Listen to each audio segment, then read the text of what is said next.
ओह,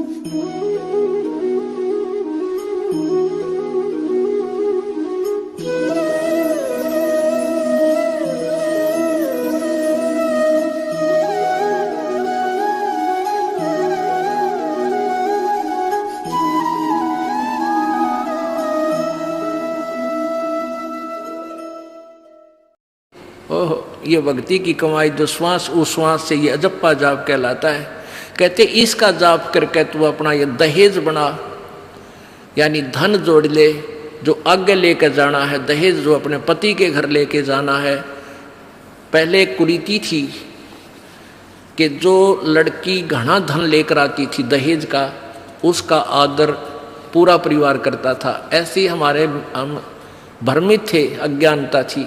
तो उसी दृष्टिकोण से ये कहा गया है कि जैसे अच्छा ज़्यादा दहेज लाने वाली बहु पुत्र वधू अपने ससुराल में आदर सत्कार पाती है, ऐसे ही तू डट के भजन कर, घना दहेज बना ले। सत्य अजप्पा जाप का अजप्पा जाप जप के अपना दहेज बना लिए, अनहद बाजा बाजन लागे फिर खुशी बना लिए। ओह, जैसे लड़की का पता लग गया कि आज ब्याह है, लड़की की का आज विवाह है।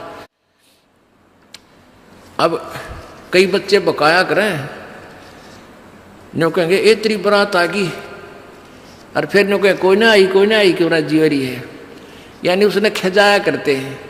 तो फिर वो लड़की सोच लेती है बांधन दे दे, भौंके जाएंगे।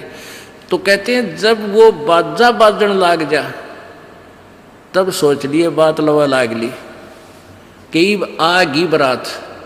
तो कहते हैं आप भक्ति जब करोगे तो आपको ऑटोमेटिकली आपके ये ऊपर के, यहाँ से ऊपर के हिस्से में बहुत सी आवाजें, कई प्रकार की आवाजें आने लग जाएंगी।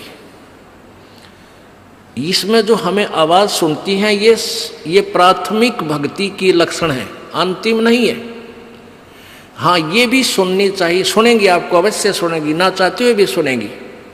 और कभी सुनना चाहो तो कभी 2, 4, 10 मिनट, कभी कभी डेली नहीं, कभी ऐसे कान बंद करके एकांत स्थान पर सुन लेना, आपको सारा साजबाज अंदर बाजता दिखेगा, जिसकी भक्ति इस लक्षण हो गए। कुछ एक को वैसे भी सुनती हैं जिनके पूर्व जन्म की भक्तियाँ होती हैं, और फिर धीरे धीरे उनकी बंद हो जाती हैं, आगे कुछ नहीं सुनती, चाहे वो किसी का नाम जाप ले रखा है।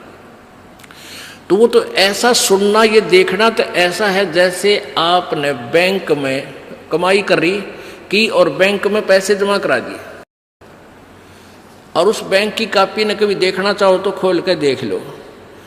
और ये दूसरे जो पंथ बताए हैं, ये साधना इनकी नाम गलत हैं, और कहते हैं ध्यान लगाओ, मेडिटेशन करो, कान बंद करके, आंख बंद करके, अंदर आवाज़ सुनो, शब्द सुनो, ये कोई फायदा नहीं। अब जैसे धंधा करता नहीं, और बैंक में जब पूर्व जन्म की पहले की जो डिपॉजिट है 20-30 हज़ार, उसने रोज देखे जाने, कहाँ 20 हज़ार हैं, और 20 हज़ार में काम तो ना चले, फिर वो निकलवाने भी उसी में तो पड़ेंगे, वो एक दिन जीरो हो जाएंगे।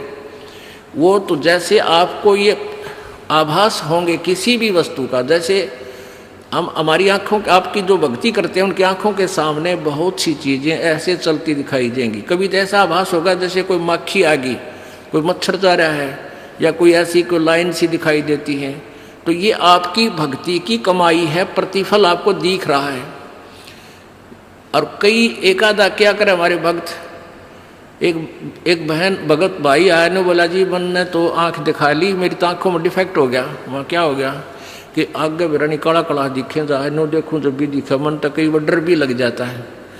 और डॉक्टर का इसका ऑपरेशन करेंगे, रमा भले आदमी क्यों आँख पड़वावे, ये तेरी भक्ति की कमाई दिखाई दे रही है, तेरी जो बैंक में जमा कराए हैं वो कॉपी में दिखे तेरे को, ये तो भगवान आत्मा ने दिखेंगे बेटा, जिनकी कमाई शुरुआत हो चुकी है। जेता अंजन आंजिए चश्मों में दिखंत, न बोला सचमुच में, कहा सचमुच, फिर खुश हो गया रहे तेरा गजब भैया।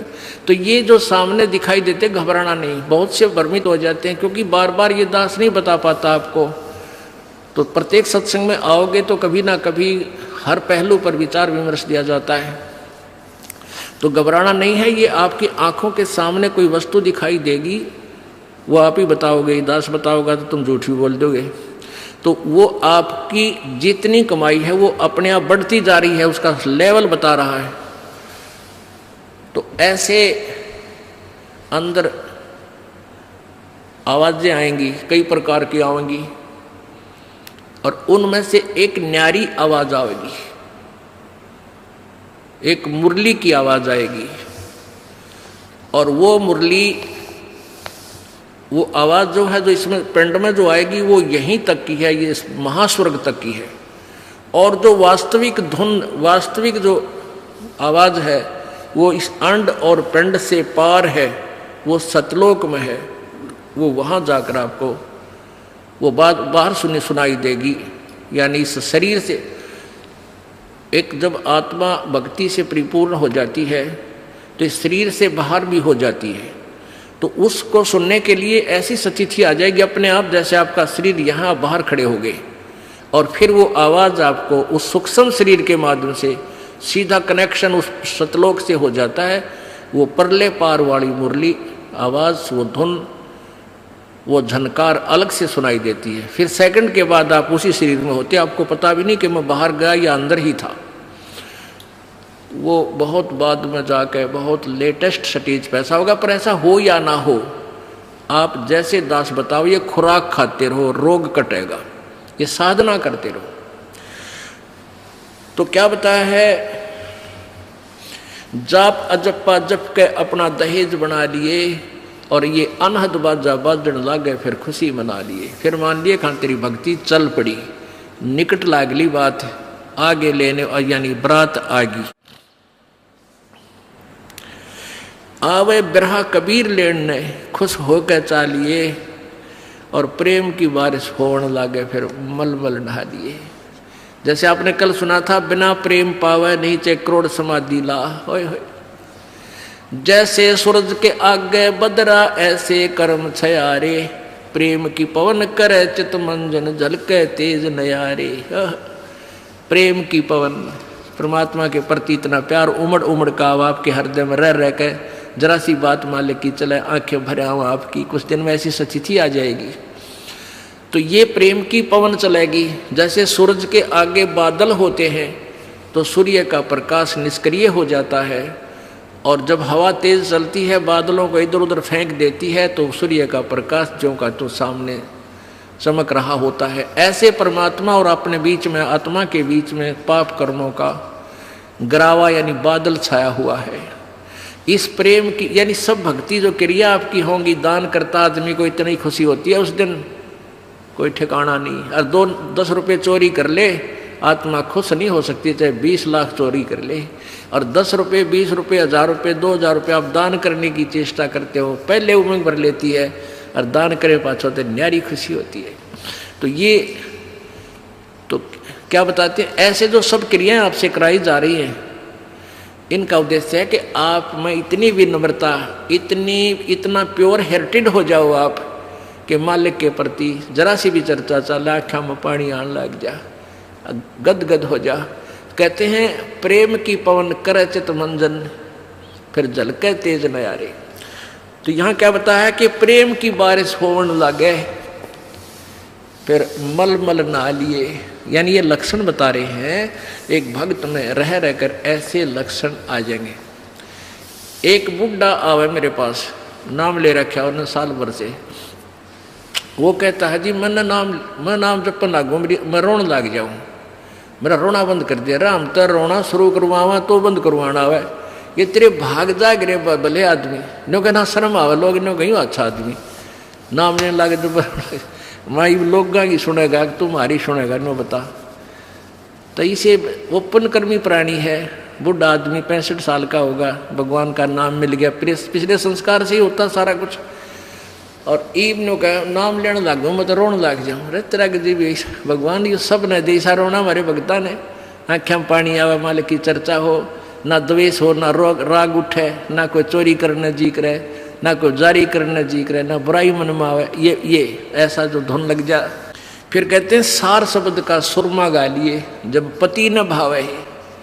सार शब्द यानी जो असली मंत्र आपको दिया जाएगा वो सुरमय जैसा होगा, वो एक न्यारी आपकी जो है ना पहचान बनेगी उस पर न्यारी जो है ना अलग से आपकी एक और सुंदरता बनेगी, यानी परमात्मा को आप और उस मंत्र सहित और अच्छे लगोगे जिनके पास ये तीनों मंत्र होंगे। कहने का भाव ये है, आदिन्नी की मांग बरा ले तो चलिए नाड़ झुका के, विनम्रता अभिमान खत्म हो, विनम्रता आवे और सबके साथ प्यार से बोले, आकड़ नहीं पाड़े, ये लक्षण हो जाने चाहिए आपके अंदर। आदिन्नी की मांग बरा ले, ये जो मांग आप सिंदूर डालते हैं ये आदिन्नी तेरी मांग है, और चलिए नाड़ झुका के, यानी नम्रता से रहना, नाड़ झुका के चलना, नम्रता से पेश आना। और संत समागम बरात तेरी तन ले जावेगा ब्याह के। अब ये सत्संग रूपी बारात है, आत्मा को यहीं से श्रृंगारा जाता है, यहीं से इसको तैयार किया जाता है, ज्ञान सुनाया जाता है। तो ये परमात्मा सत्संग में आने वाली आत्मा ही परमात्मा के पास जाएगी, यानी ये बरात वाले ही, बरात ही समझो उस मालिक की है। संत समागम बरात तेरी तन ले जावेगा ब्याह के, सुरत नृत है डोली तेरी। सुरत और नृत ये आत्मा इनके साथ चलेगी, और बैठ सुन शिखर में जाकर, यानी सतलोक में जाकर बैठ जा। और मकर तार का खेल कांगना अलल ध्यान दचा के। अब कांगना खेलते हैं ना, जैसे यहाँ एक मोटा बांध जा, दूसरा मोटा बांध जा रहे नाला, और कई गांठ ला दे, फिर नहीं कहेंगे वो देवर खोल लेगा इसने, कांगना खेल लेंगे ना खुल जा, उपरण के फंड होया करना लंबा चौड़ा सिस्टम। तो परमात्मा कहते हैं अब मकर तार का खेल कांगना, छूट ना जा आते हैं, छूट गया वो हार जाएगा। तो उस मकर तार का ऊपर से जब आत्मा यहाँ से चलेगी, परमात्मा कई तरीके से इसको, कहीं किसी स्थान पर किस तरीके से आपने जाना है, तो आप कई बार एक आध बार कभी ध्यान वैसे ही कुदरती लग जाता है, बैठ जाते हैं, कभी आंखें खुली है तो भी बंद हो जाती हैं।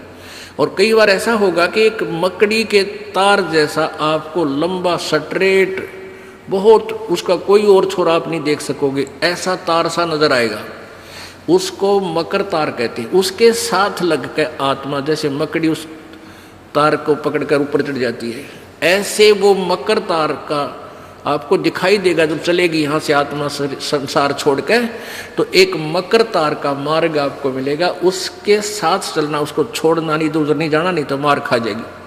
तो ऐसे ही वो कांगड़ा खेलते हैं, जब दोनों और दाव लगा देते हैं, तू खोल गया तो तू हार गया, हारगी। तो ऐसे अपने अपनी जबरदस्ती से उसको पकड़ लेना है उस मकर तार के, उस मकर तार को।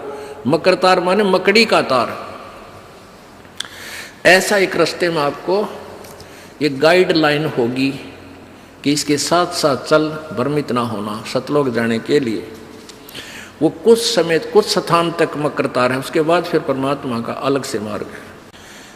सुरत नृत्य है डोली तेरी, बैठ सुन शिखर में जाके, मकर तार का खेल कांगना अल्लल ध्यान दचा के। ओए होए, एक एक वाणी का आधा हिस्सा भी इतना जबरदस्त भर रखा भगवान ने। तो अब आप यहाँ आए हो, अलल पक्षी की तरह ध्यान रहे। एक पल भी वो पक्षी का बच्चा अपने माता पिता को नहीं बोलता कि मैं यहाँ का नहीं हूँ, मेरे तो ऊपर है माता पिता, और जब मैं यहाँ से जब जाने जोगा हो जाऊंगा 1 मिनट में चल पड़ूंगा।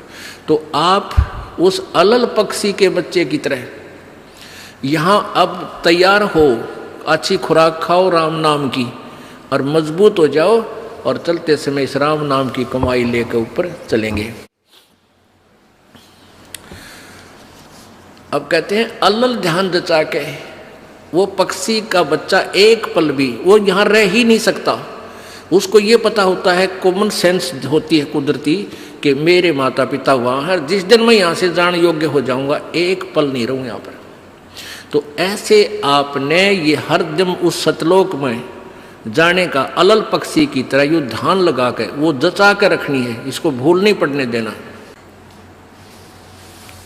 मकर तार का खेल कांगना अलल ध्यान दचा के, और बैठ विश्वास सेज बिछा के, जो शब्द छैल आवे है। अपने आत्मा कह कबीर सुनो भी साधो, मैं तो हूं विश्वास में।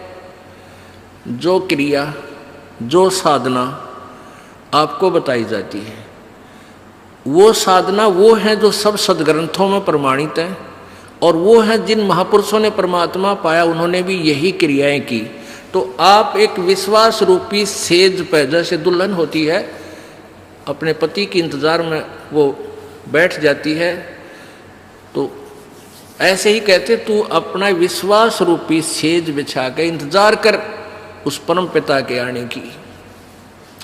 विश्वास तेरी सेज है, यानी तेरा विश्वास है तो मालिक आवेगा, और विश्वास नहीं है तू ही वहां से चला गया कि तो फिर पति कहाँ मिलेगा। कहने का भाव ये है कि डगमग नहीं होना है, अपना विश्वास दृढ़ रखना। जो बताया गया ये विधि और यही भक्ति आपको परमात्मा मिलाएगी। यानी शब्द छैल का अर्थ है वो अविनाशी परमात्मा, शब्द अर्थ अविनाशी को कहते हैं। अविनाशी परमेश्वर तेरा पति तुझे वहां लेने आएगा, और इस प्रकार हम परमात्मा पाएंगे। बोलो सतगुरुदेव।